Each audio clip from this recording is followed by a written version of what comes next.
Bienvenue. Good evening, everyone, and welcome to another segment of Verite. I'm your host, Sophie Gillot, and it's brought to you by iVision TV. I am here with the intelligent Mr. Henry Petit-Homme. He is an advocate for Florida, and he's been working with the youth in the community for a long time, and I'm honored to be here to speak with him. So thank you for accepting my invitation today. Thank you for having me, Sophie. I appreciate it. All right. I did tell them that you've been working with the youth in the community for a while, but can you tell me, give a brief description of who you are? Okay. Once again, my name is Henry Petit-Homme. So people know my trade in terms of what I do for a living, I'm a financial professional. I work with a huge financial firm, Mass Mutual. Great. But then I also, as what I love to do as far as what I'm passionate about, is mentoring youth. And I run a charity. It's called the Youth Power Movement. It is a 501c3 charity here in the state of Florida. And we have a campaign that we run. It's called the Pull Your Pants Up Mentoring Campaign. So this is about really taking our kids to the next level. All right, I really like that. You're not just a professional, but you're also giving back to the community. Got to. You have to. Exactly. You have to keep that legacy going, too. Teach the kids to do the same thing when they reach a certain point. Okay. Yes. Now, you said the name of your organization is Youth. Youth Power Movement. Yes, okay. YPM. YPM. Now, what is it exactly you do in that organization, and what is the functions of that organization? Okay. You know, as I stated before, we do a mentoring. We basically do mentoring for the kids. Okay. And we have this campaign. It's called our Pull Your Pants Up Mentoring Initiative. And the reason why we have that is because it's really about educating our kids about certain things. Number one, we want to educate them as to that whole style of sagging pants. I don't know if you're familiar with where that came from, but it came from prison. And in prison, it was a way of representing sexuality within the prison system. In other words, you were walking around, you know, with your behind exposed, saying that I am available. Okay. I know, right? Yeah, and we educate our kids about that because a lot of our kids are walking around portraying this style, and it's been going on for a very long time. So it's not just a fad that comes and goes. It's something that's been here for a very long time, and it represents their thinking. They see a lot of entertainers. They see a lot of professional athletes that are walking around promoting this style, and they want to copy that. And really, it came from a background of thugs. And because our kids are now trying to focus on being like someone else instead of just being individually unique in terms of being themselves, there's no longer a focus on education. It's more so of trying to dumb yourself down to fit in with the crew. And with that being said, we have a lot of our kids dropping out of school. We have a lot of our kids being subject to the streets. And then, of course, they're caught with their pants down. They're going in and out of somebody's prison. Next thing you know, they think it's easy until they get into a certain age, 18 over.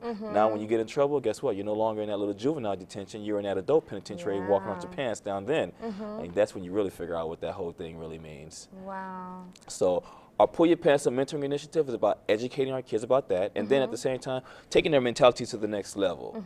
We educate them on etiquette, business, finance, health and fitness, politics and law, and etc. It's about life skills. Once they learn certain skills, you build up their mindset, you build up their self-esteem. At the end of the day, they're going to go ahead and raise their own pants up, and then it's their job to turn around and be a mentor for someone else. That's right. I like that. I like that. Thank you. Now, the people that you're mentoring, are these people that are from prison, or are these people that are raised in the community? These are kids. Kids, okay. Kids from the community. Okay. Doesn't necessarily have to be kids who even walk around with their pants down. It just has to be kids who may be lacking social skills, kids who may have low self-esteem, kids who may have behavioral issues. We have kids that just constantly are going to school late and getting into trouble. And so we have kids who even are at a high academic level, but when it comes down to their communication skills, there is none, or it's poor, or subpar. And so our goal is to just go ahead and really bring out the talents and the capabilities of these kids and take them to the next level. And so we mix them and allow them to be able to blend and mix with each other and somehow motivate and empower each other to succeed. Okay. And then, of course, they have to be mentored by professionals like myself who really understand them and understand how we can help them. Now, is there an age group of children you work with? Yes, between the ages of 8 and 18. So basically from elementary school, where it's really most needed. It really is, because you know what, if you really want to go ahead and get to these kids nowadays, you got to go ahead and get to them young. You start off fresh. Oh no, I had a principal from an elementary school here in Miami-Dade that called while I was out there at the school, you know, talking to some of the teachers about their financial planning, their retirement planning. She stopped me to tell me that some of the kids in her school were trying to start a gang in her school. This is elementary.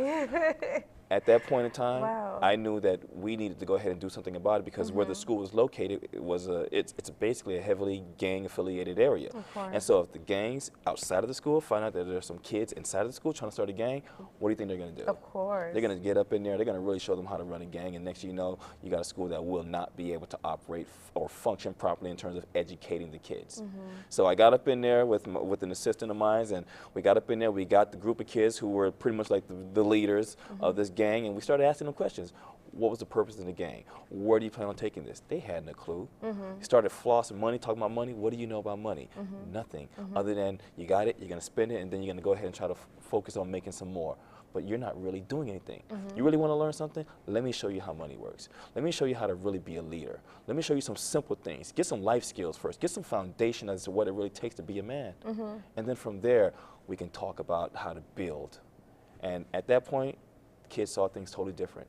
And the reason why is because they needed to go ahead and see someone who was familiar to them, who would educate them, and who cared enough to talk to them about something important, and that's themselves. Now, in this program, you mainly work with a lot of young men. Have you ever encountered some troubled young girls as well? Oh, yeah. In fact, in the program, we don't just work with men. We also it's unisex. We work with both men and women, young boys and young girls. Great. And parents always say it's always a good idea to get parents involved. Absolutely. When parents can get involved, there's so much interaction that can happen between a parent and a child that may not be happening at home because of lack of certain skills, whether it be social skills, communication skills, interactive skills, whatever it is.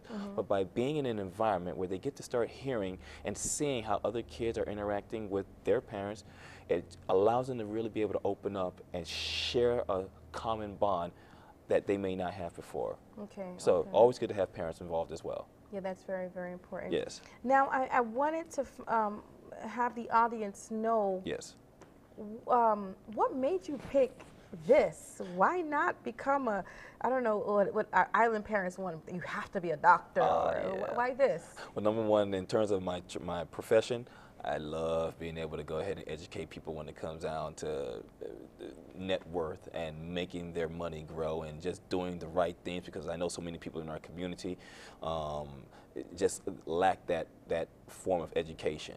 And so I understand what it takes to really take us to that next level. So that's why I chose my specific profession. But now in terms of the Pull Your Pants Up mentoring initiative, I used to be one of these kids. I grew up here in Miami. If you notice, even the way I talk, I still have.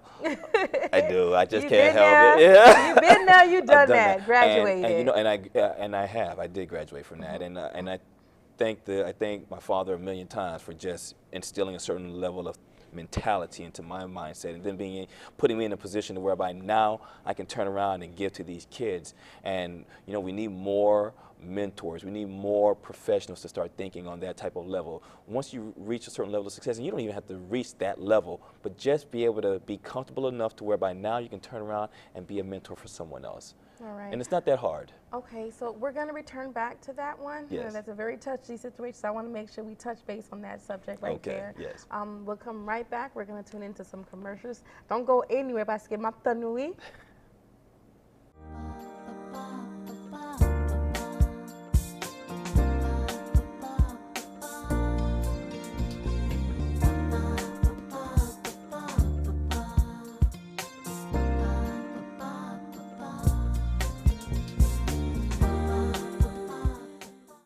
Verite, and I'm your host, Sophie Gillot with iVision TV. Je suis bien content de nous tourner à ça parce que nous parlons d'un sujet qui est vraiment important encore pour la communauté. Il y a des gens qui travaillent avec la communauté et c'est important pour nous comprendre ça. Monsieur Henri Petit-Homme, il travaille avec un petit monde qui fait un peu de travail dommagé. Il a marché avec le talon descend ou bien il a marché et fait mauvais mouvement dans l'école élémentaire. Il fait parler nous sur ça. Et puis ça le fait lui-même, il marche dans toute l'école, soit Broward ou bien Miami, peut-être West Palm Beach pour parler avec tout le monde. Parce que parfois, parents, ça ne peut pas prendre dans l'école, capable aider nous les arriver la caille. Et puis il parle dans l'autre sujet, tout, il dit qu'on ça qu'il est bon pour parents yo mettez tout ensemble avec ti moun yo pour qu'on qui j'en pour travailler ensemble avec ti moun yo. L'autre jeune moun kon sa ka aider nous avec ti moun yo, li bon pour parler avec lui pour dire pour demander moun yo qui sont pensé m'ka faire avec ti moun nan, qui j'on pensé m'ka parler avec ti moun nan. Et puis qui ça ou pensé m'était capable ou bien qui would. OK? Bon, m'ta mais pour nous continuer parler ensemble avec lui, m'konn a parler anglais mais ou qu'on m'a traduit pour nous en créole. M'ta mais pour nous porter attention pour nous suivre et mouvement la faire puis qui nous capable et faire ça la caille nous. So Mr. Petit-Homme, thank you so much again for coming out here tonight. Once again, thank you for having me. It's a pleasure being here with you. Yes, you've given us some very good information. Thank you. Now, with your organization, yes, where is your organization formed at, and who is involved in it? You know what? We actually started here in Miami-Dade, and I've actually had quite a few different people, different organizations involved. We've done things with Tim Hardaway Foundation. We've actually done things where we had an event where we honored individuals such as Congresswoman Frederica Wilson. In the Broward area, you know, I've actually included certain people such as the Rotary Club, which is a business organization of business people who believe in giving back and servicing their specific communities. And so, you know, we go into different schools, we go into different nonprofit organizations, and we just provide mentoring for the kids. And at the same time, if there are organizations that would like to know more about bringing something like this on board, then they would obviously go ahead and get in contact with us, and we would discuss how our services work and what we're able to provide to them. Okay, so it's in your team is a team of professionals. Absolutely, always. Okay. They must be professionals. They must be trained, and I specifically train them because I'm very particular with who's going to be in front of children and how are they going to be representing us in front of the community. All right, and you're here in Dade County or Broward, or you're Both. just in Florida? Yes, okay. yes. South Florida mostly right now. I mean, I'd love to be able to take this mentoring initiative beyond South Florida because I believe that this is something that really is needed everywhere. Okay. With that being said, yes. Since you've already explained to me why you've created this organization, what were your desires in creating this organization, and what do you hope to gain from this organization? What would you like for them to say, hey, I've died and this is what I've left behind? Wow. You know what? My desires as to why I created the organization, once again, I see what's happening with our community and especially what's happening with our kids. There's a huge disparity in our educational system as to who is succeeding versus who are the ones that are failing. And we have a lot more kids that are failing versus those that are succeeding. And when you really look at it, the ratio could easily be 70-30 towards the failure rate or 80-20 towards the failure rate. And you see how that's going to represent our community, our society, in terms of economics. I mean, where are these kids who are not succeeding going to, what are they going to do and where are they going to go? And so if you really think about how the school system, it's not necessarily helping as many of our kids as we need it to. And I don't blame the school system because obviously there's a lot more around, a lot more other factors that are involved in this. But when you think about that, our kids are literally transitioning themselves into an impoverished state of mind, which eventually would become an impoverished state of wealth and or lack of wealth. And it positions them also to now have limitations as to what they're going to accomplish as they become adults like us. Okay. And with that being said, I honestly believe that there's a prison system that's going to make a lot of good money off our community and off our kids. That there already are. Maybe. They are. And it's corporate prison. And you want to know something right now? Business is a booming. And for me personally, nothing against what they do, but I want to keep as many of our kids out of prison as possible. It's nice that you said a corporate prison. It is. I mean, it is. There's no big secret about that. It is what it is. And I would just, like I said, I want to see more of our kids succeed. I really do. And I think our community needs to be able to wake up and see that. We need more of our kids to succeed. We need more professionals in our community. All our kids cannot be athletes or entertainers. We need some professionals. We need doctors, we need teachers, we need nurses, we need engineers, we need people to go ahead and service our courts. We just need more professionals, yes, in our community. Now, when you say that, I know you've been dealing with a lot of troubled kids or kids that are immune to trouble. Can you tell me what have you noticed? You know, when someone is an expert in something, they can already tell you, hey, like a baker can already tell you, listen, I see that cake is not rising, you forgot to put this, I know you forgot. So when you meet these children, what can you see is the main circle around that? Is it at home? Is it school? Is it lack of self-confidence? What do you think? All of the above. Okay. All of the above. You know what? Number one, there's not the same level of parenting, and that's also a factor because you have a lot of kids like myself come from a single-family household. Even though, granted, I was raised with my mother and my stepfather, but you know, it was always different in my household and whatnot. But nowadays, you have a lot of kids really who just come from a single-family household with just mom. Mom is working maybe sometimes 2 jobs. She's got to be out there doing whatever she needs to do, and of course, she's not always there. She can't be. So kids are left to basically raise themselves, and then there's television and what our kids are seeing on TV, and it's just a whole lot of drama. Of course, our kids are being raised by the streets, and streets were not built to raise our kids. No. Okay, and so it's a lot of factors that's really affecting our kids. Our educational system needs to be revised to whereby we can become more beneficial towards educating our kids. It's a lot of factors that I see are really affecting what's happening with our children. So that's pretty much it right there. Okay, okay. And when you meet with these kids, yes. do you see a lot of your old stuff in them? Oh yeah. How does that make you feel? You know what? I was never like a troubled kid. I just knew troubled people. That's a big difference, right? But you know what? Those troubled people, if you don't have a certain foundation, can become a huge influence on your life. And they draw you in to really wanting to do things that they're doing, and it might not be the best things.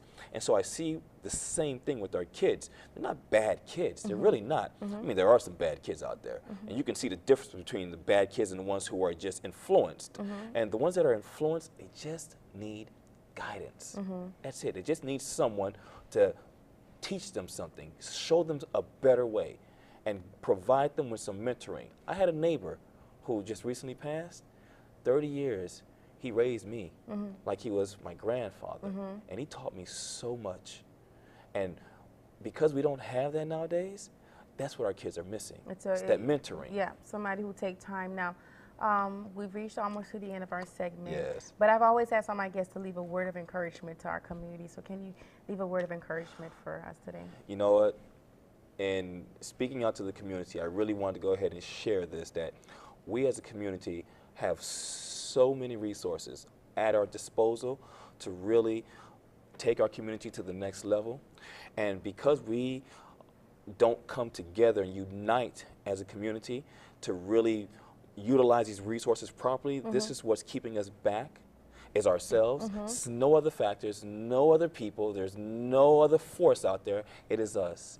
And the minute we as a community, as people, can learn to come together and start utilizing our resources and move and take action, I guarantee you, and include our children, we will be so much further than we are right now. All right. And can you let the audience know where they can reach you, where can they contact and get more information? Please feel free to go ahead, take a look at my website.